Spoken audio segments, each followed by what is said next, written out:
Après le passé, nous allons regarder du côté de l'avenir. Donc, Paul Malartre et Laurent de Motor vont nous présenter quel renouveau et quelle contribution des semaines sociales au cœur du christianisme social ont été envisagées ou ont commencé à être envisagées.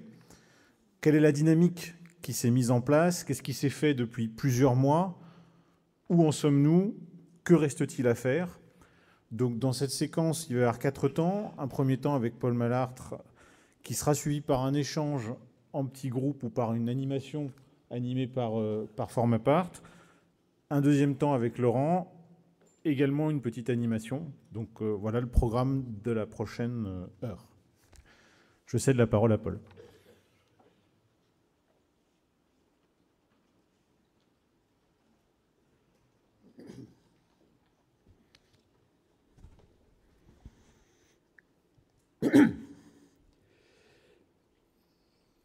S'il en était besoin, ce que nous venons d'entendre de Dominique Greiner nous confirme que les semaines sociales s'inscrivent dans une longue tradition.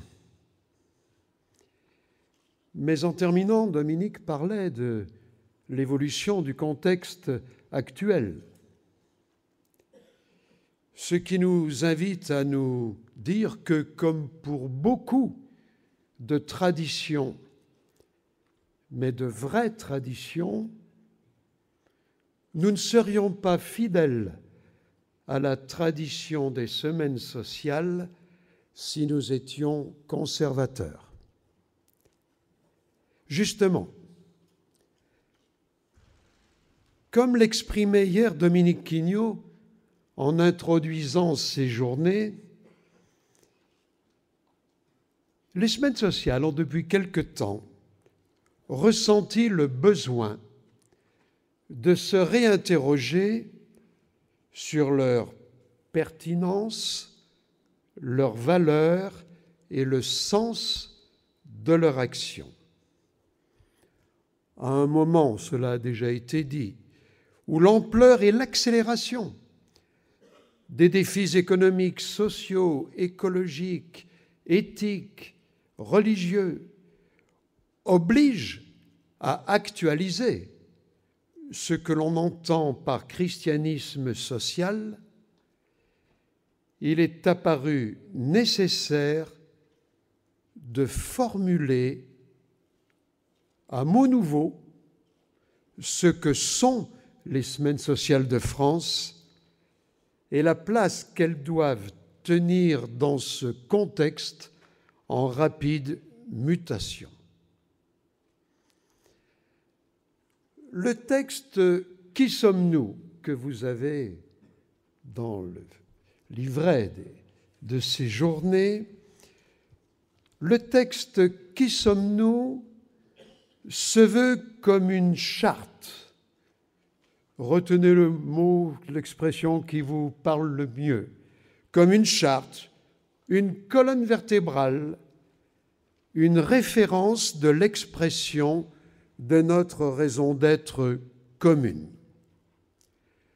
Ce texte, Qui sommes-nous, se veut guide et inspirateur de notre action, facteur de cohérence et de sens.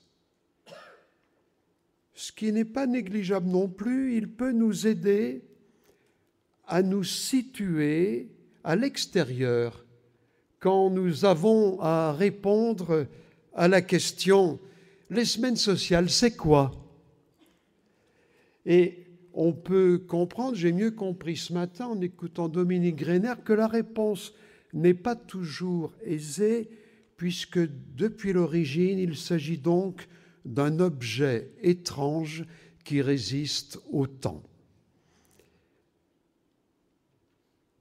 Comment en est-on arrivé à ce texte? Qui sommes-nous? Quand les semaines sociales ont ressenti le besoin de se réinterroger, elles ont également senti la nécessité de faire appel, on pourrait dire, à un regard extérieur. qui a pris la forme du groupe d'études de l'Institut catholique de Paris, qui a déjà livré d'autres études pour d'autres organismes de ce qu'on appelle l'utilité sociale. Grand travail, nous n'avons pas le temps de rentrer dans tous les détails. Au cours de l'année scolaire précédente, avec un G18, ne vous inquiétez pas, ça voulait simplement dire un groupe qui travaille en 2018 sur la question. Et puis, avec, ça a été redit hier, vraiment l'appel à des partenaires, à des avis venant de journalistes, de politiques, de mouvements de jeunes, etc. Dans un premier temps, pour rédiger ce texte, qui sommes-nous? Nous sommes donc partis de l'étude d'utilité sociale. Elena Lassida, qui pilotait ce travail avec Antoinette Hervouette, Elena Lassida en a rappelé le but dans la lettre des semaines sociales d'octobre, et ce même texte a été publié il y a une quinzaine de jours dans La Croix. Je cite à peu près mot à mot Elena, « Non pas trouver la stratégie pour survivre, mais pouvoir se redire avec des mots nouveaux ce qui fait la spécificité profonde des semaines sociales de France, ce qui marque leur identité, pouvoir mettre en application la belle invitation du pape François, je le cite, à initier des processus plutôt que posséder des espaces. Le rapport final de cette étude d'utilité sociale, qui mérite d'être lu attentivement dans son ensemble, et dont l'exploitation peut-être bien ne fait que commencer, ce rapport final dégage une valeur centrale et ce qu'on a nommé 3 nœuds. Une valeur centrale. Un terreau, et là on retrouve des mots d'une forme d'expression collective dans le G18 ou dans les autres groupes de consultation, un terreau où se cultive la maison commune. Chaque terme mériterait d'être développé. On aura l'occasion de le faire. Un terreau, un creuset, lieu d'expérimentation et de création, d'émergence et d'engendrement. 3 nœuds, ça veut dire 3 points, j'allais presque dire de fixation, de carrefour de questions. Premier nœud, aider à construire de la cohérence au niveau individuel et collectif. Ça pourrait être le premier mot.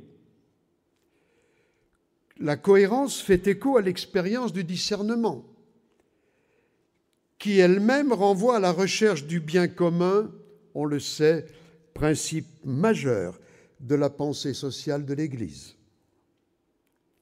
Deuxième nœud,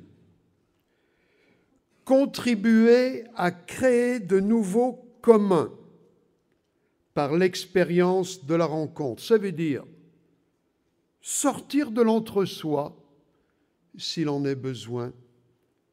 S'il en est besoin aussi, sortir de l'autosuffisance. Il y en a d'autres qui s'intéressent à la pensée sociale de l'Église. Contribuer à créer de nouveaux communs, cela veut dire aussi passer du être contre ou être avec. Troisième nœud, contribuer à renouveler l'expérience d'une spiritualité chrétienne dans le monde d'aujourd'hui.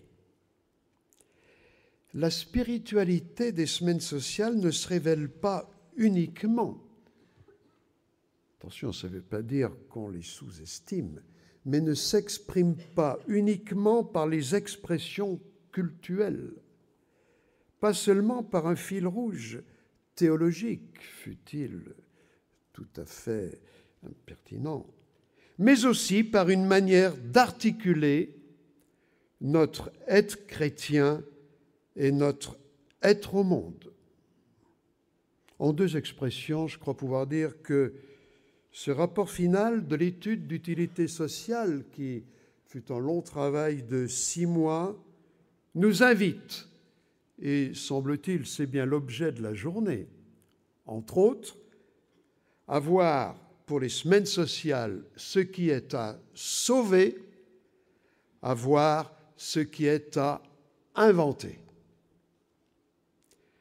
Dans un second temps, nous avons voulu décliner le travail sur l'utilité sociale que je viens de résumer à grands traits en projet associatif. C'est le texte. Un comité de rédaction a proposé un texte aux participants, mais j'ai bientôt fini, de la journée du 22 septembre, avec les membres du CA et les antennes, et aux membres du conseil d'administration du 2 octobre. Le texte qui vous est présenté aujourd'hui a tenu compte de leurs réactions, souhaits, suggestions. Ce texte, alors c'est le mot, il faut que je l'emploie aussi, ce texte co-construit, puisqu'on emploie beaucoup l'expression depuis hier, est donc le fruit du travail de l'utilité sociale, nous venons de le dire, mais aussi de tas de sources. Si vous me permettez, mais ça va, en restant le plus possible dans le créneau horaire imparti, une petite anecdote personnelle, quand j'étais en responsabilité dans l'enseignement catholique français, il m'avait semblé que prenant l'avis de tout le monde, il y avait au moins, si on n'était pas 50 partenaires, c'est qu'il en manquait un, et je me disais, mais on n'arrive jamais à bâtir des textes. Et il me semblait qu'on mettait très longtemps. Eh bien, écoutez, record battu. Parce que, alors vraiment, aux semaines sociales, je crois, oui, je n'avais pas eu d'autre expérience où on a mis autant de temps. Sous-entendu, non pas que nous avons été lents, sous-entendu que nous avons essayé au maximum de tenir compte des remarques des uns et des autres. Je termine en disant que ce texte n'est pas figé, qu'il peut évoluer dans les mois prochains, en fonction de nos travaux, à commencer par ceux d'aujourd'hui, de nos expériences, de nos découvertes. Il parle à la première personne du pluriel, vous remarquerez, pour signifier qu'il nous engage tous. Il doit être aujourd'hui, c'est son objectif, la fine pointe pour inspirer nos orientations et décisions, pour nous permettre de poursuivre notre route, pour sauver ce qui est à sauver, pour inventer ce qui est à inventer. Cela doit avoir quelque chose à voir avec la créativité évangélique. Merci.